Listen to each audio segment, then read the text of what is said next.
Muhammad Ali danced across the canvas, his footwork light as air despite the weight of expectation crushing down on his shoulders. Madison Square Garden vibrated with the energy of 20,000 souls, all gathered to witness greatness.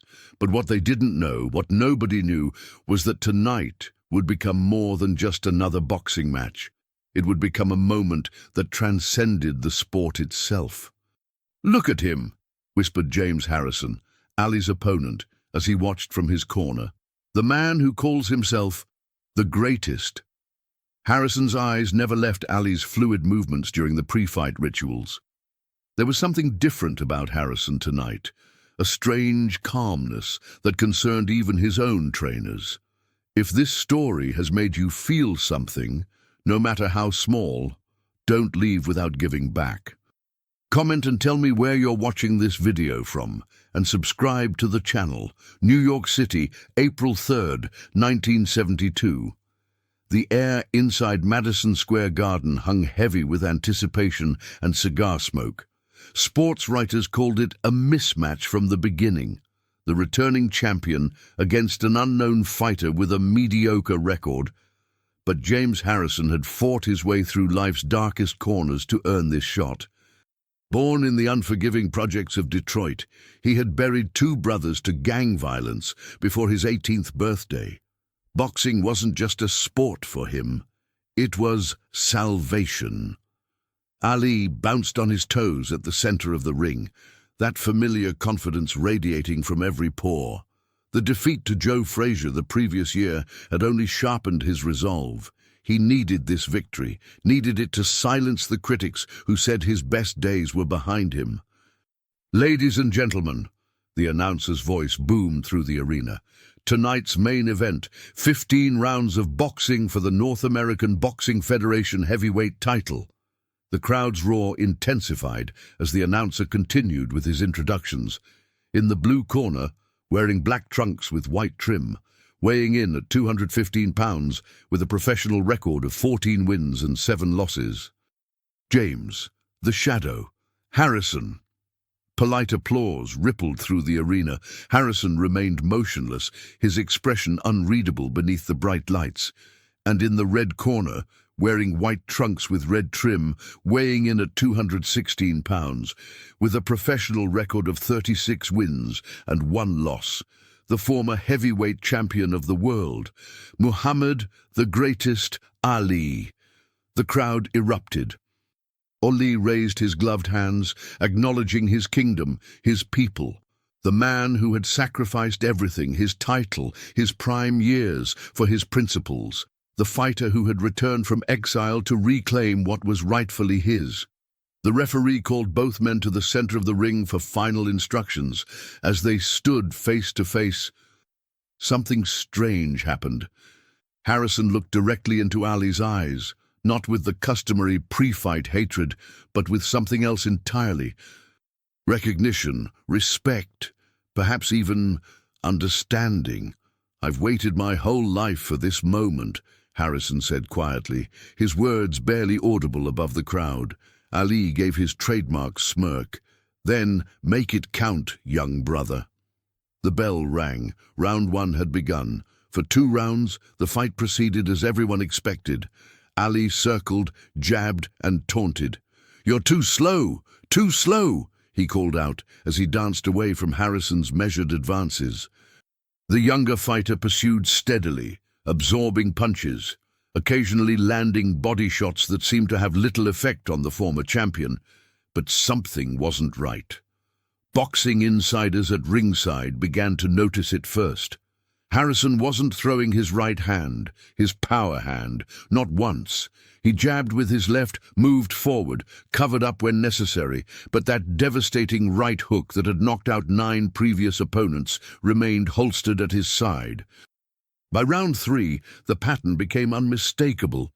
Ali noticed too. He lowered his guard slightly, inviting the right hand that never came. Confusion flickered across his face as he backed Harrison against the ropes, landed a textbook combination, then watched as his opponent simply absorbed the punishment without countering. "Fight me!" Ali demanded during a clinch. frustration edging into his voice. Harrison said nothing, merely nodded and continued his strange, one-handed boxing match. The crowd grew restless. Boos began to rain down from the upper decks. "Throw the right," someone shouted. "He's afraid of you, Ali," called another. In his corner between rounds, Ali's trainer Angelo Dundee grabbed his fighter by the shoulders. "Something's wrong with him. Maybe his hand is injured. Keep pressing. But be careful." "It might be a trap." Ali nodded, but his eyes remained fixed on Harrison across the ring.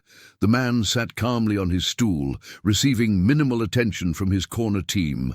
No ice pack on his right hand, no frantic advice, just quiet, intense focus. Round 4 began, with Ali changing tactics. He stopped dancing, planted his feet, and invited Harrison to exchange punches at center ring. "Come on now." "Show me what you got," Ali taunted, dropping his guard dangerously low. Harrison moved forward methodically. Left jab, left hook to the body. But still, the right hand remained unused, glued to the side of his face in a perfect defensive position. The referee stepped between them during another clinch. "You need to fight back with both hands," he warned Harrison. "I'll stop this if you don't start throwing punches." "I'm fighting my fight," Harrison responded calmly. Round 5, round 6.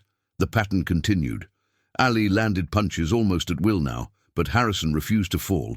More importantly, he refused to throw his right hand. The crowd's displeasure grew louder with each passing round. What had begun as confusion evolved into anger. They had paid good money to see a fight, not whatever this strange spectacle was becoming. In the 8th round, something extraordinary happened. Ali cornered Harrison against the ropes and unleashed a blistering combination. Left, right, right. The same combination that had felled Sonny Liston years before. Harrison absorbed every punch, his head snapping back with each impact. For a moment, it seemed he would finally crumble, but he didn't. And when Ali paused, exhausted from the exertion, Harrison did something nobody expected. He lowered his hands completely, both of them. He stood there, defenseless, chin exposed, eyes locked with Ali's. "Hit me again," he said quietly. The arena fell silent. Ali stepped back, genuinely confused. He had never encountered anything like this in his entire career. The referee moved in, prepared to stop the fight, but Harrison raised his hands back to a fighting position just in time. "I'm continuing," Harrison insisted. "I'm not hurt." The bell rang, ending the 8th round. As Ali returned to his corner, the confusion on his face had deepened into something else, curiosity. There was a message being sent across that ring, though he couldn't yet decipher it. "What's he doing out there?" Dundee demanded, working frantically to minimize the swelling around Ali's eyes, evidence that despite Harrison's reluctance to throw his right, his left had found its mark repeatedly. "I don't know," Ali admitted, "but I'm going to find out." When the bell rang for round 9, Ali approached center ring with a different energy. Gone was the dancing, the showboating. Instead, he met Harrison with a fighter's respect. "Why won't you throw your right?" Ali asked during their first clinch of the round. Harrison pressed his mouth close to Ali's ear. "Because this isn't about winning for me." Before Ali could respond, they separated, and the strange, one-sided battle continued. But something had shifted. Ali's punches came with less conviction now. His famous footwork slowed. He was fighting, yes, but he was also thinking, processing the puzzle presented by the man before him. The 9th round ended. The 10th. By the 11th, sections of the crowd had begun leaving. Sports writers at ringside were already drafting scathing reviews of what many were calling a disgrace to the sport. Harrison's own corner seemed resigned to their fighters' inexplicable strategy, offering minimal advice between rounds. Then came the 12th round, and everything changed. Ali cornered Harrison once more, landing a punishing combination that opened a cut above the younger fighter's left eye. Blood streamed down his face, yet Harrison's expression remained unchanged. When Ali hesitated, Harrison spoke just loud enough for Ali to hear, "I was 13 years old when they took your title. I watched them strip you of everything because you stood for something greater than this sport." Ali's hands lowered slightly.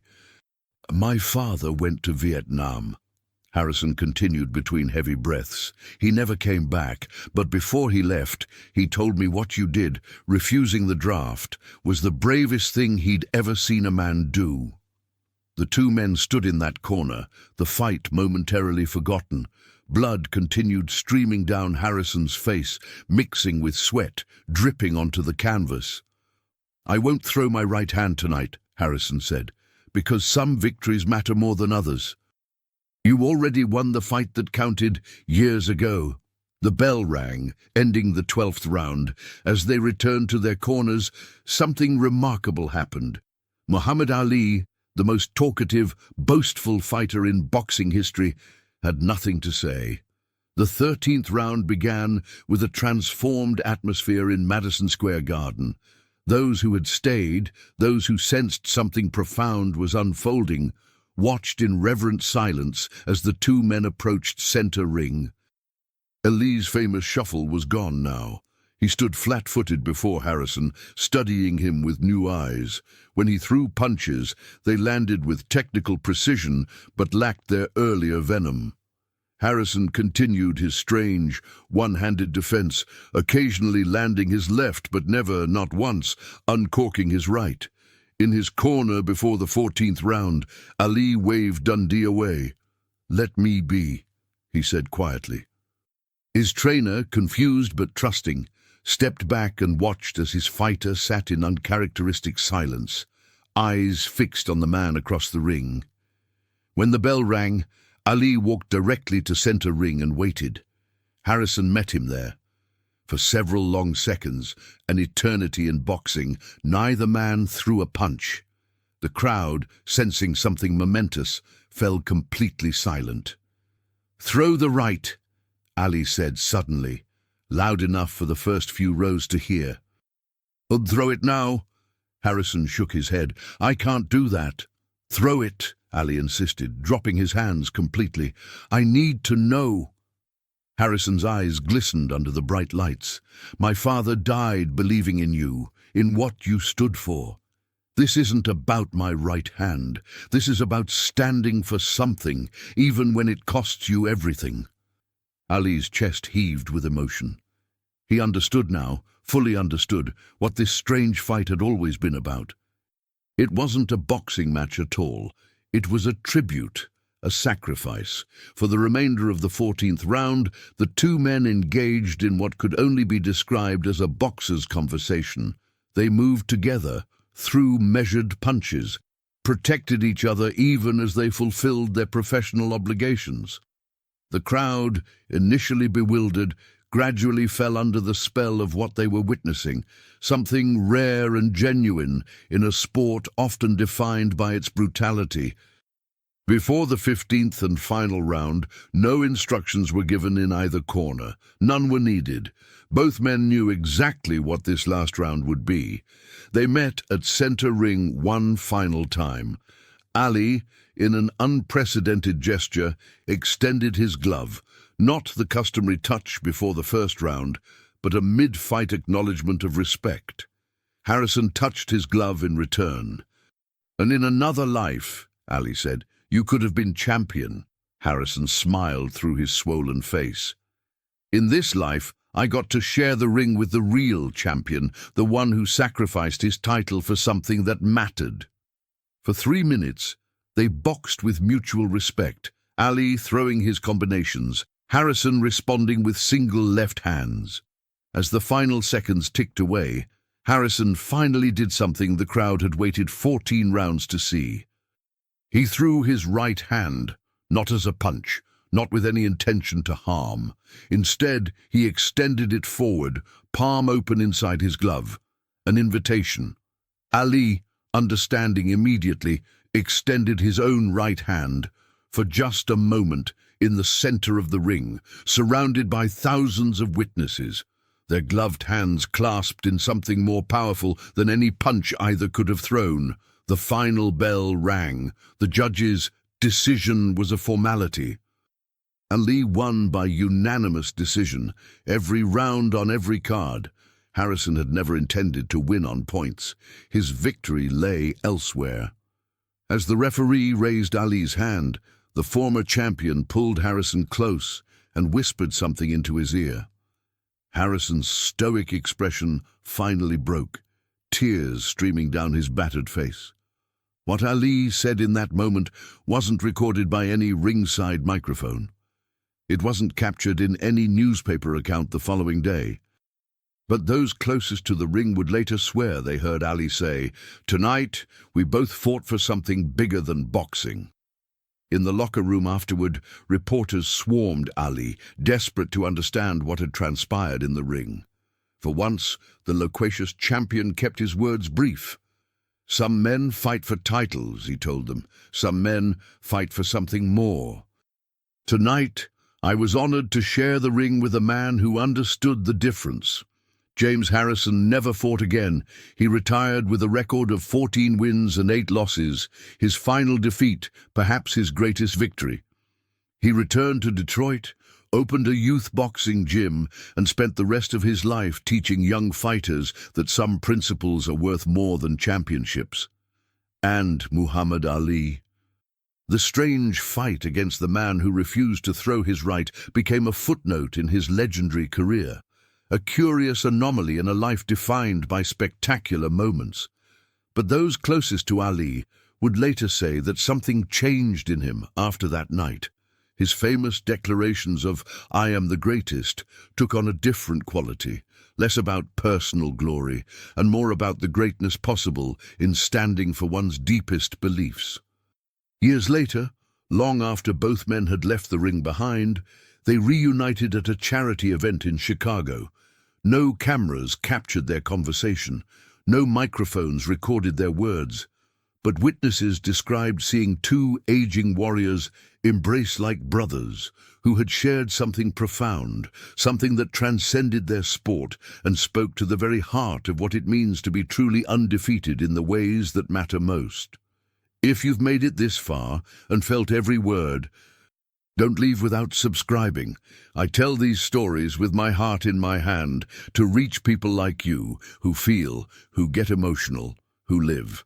If this truly touched you, give back. Comment. Subscribe. Come be part of this family with me until the next video.